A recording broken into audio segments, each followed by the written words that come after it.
Ibrahim Pasha, Süleyman's best friend, his right hand, his Grand Vizier, the man who had everything: power, wealth, the Sultan's trust. And then one night he was invited to dinner at the palace, and he never came out. He was strangled. On Süleyman's orders. The man who called him brother, who gave him everything, who promised him safety, killed him. And here's what nobody talks about.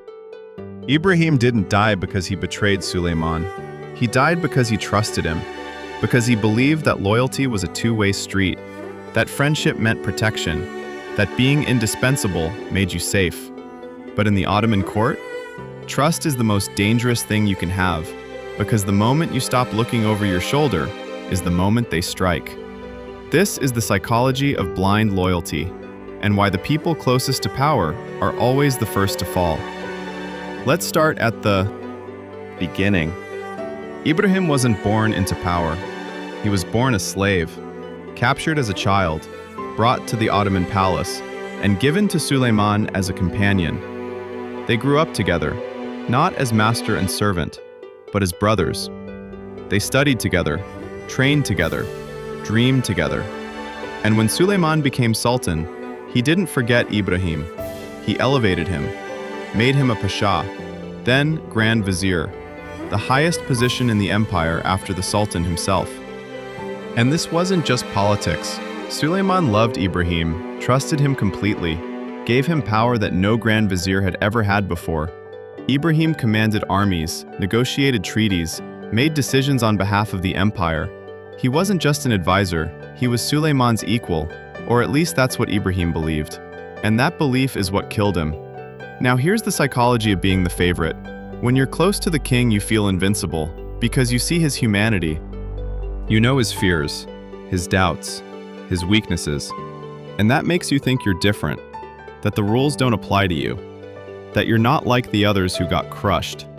Because you're not just an employee, you're family, and family is safe, right? Wrong.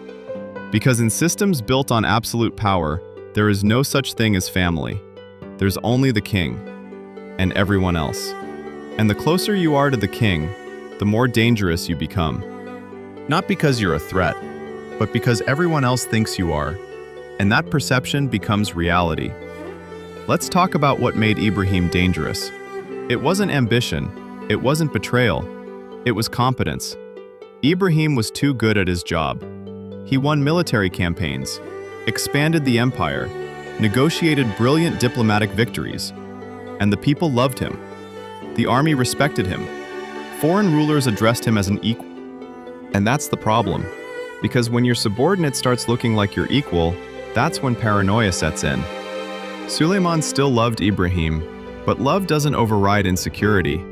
And every victory Ibrahim won, every treaty he signed, every crowd that cheered for him, planted a seed of doubt. What if Ibrahim gets too powerful? What if he stops needing me? What if he decides he should be sultan?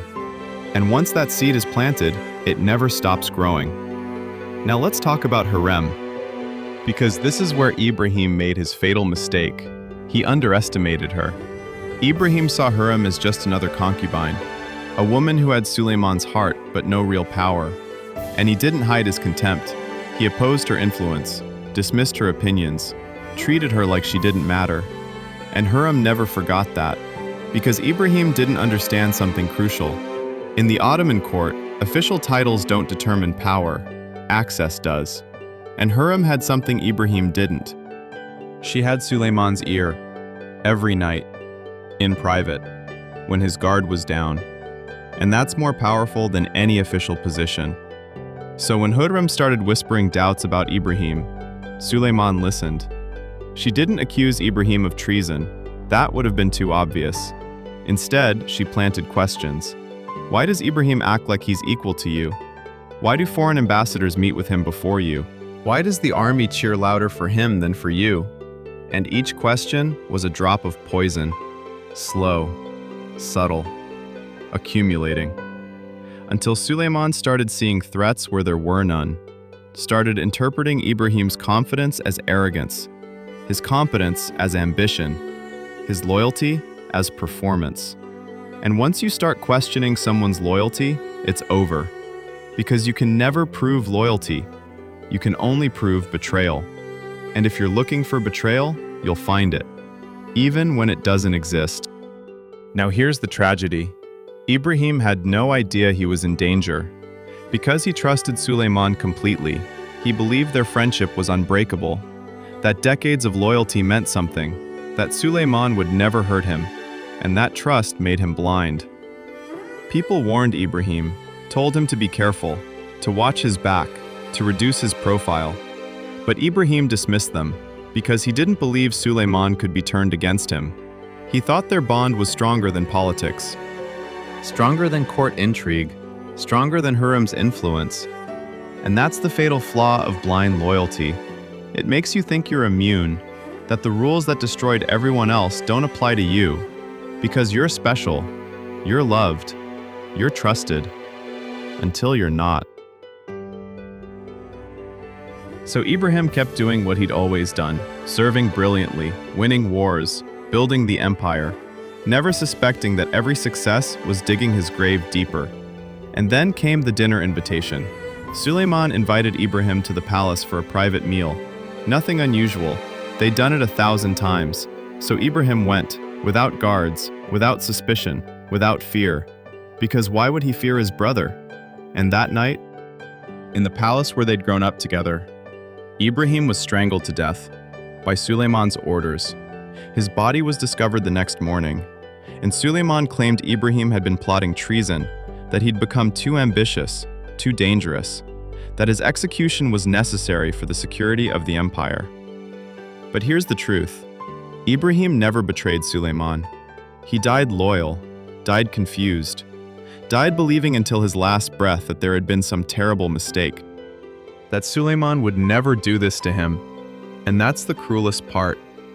Ibrahim died without understanding why, because there was no why, no rational reason, no actual betrayal, just paranoia, insecurity, and Hürrem's whispers. Ibrahim's crime wasn't treason, it was being too competent, too beloved, too trusted. Because in systems built on absolute power, the people closest to the throne are always the most endangered.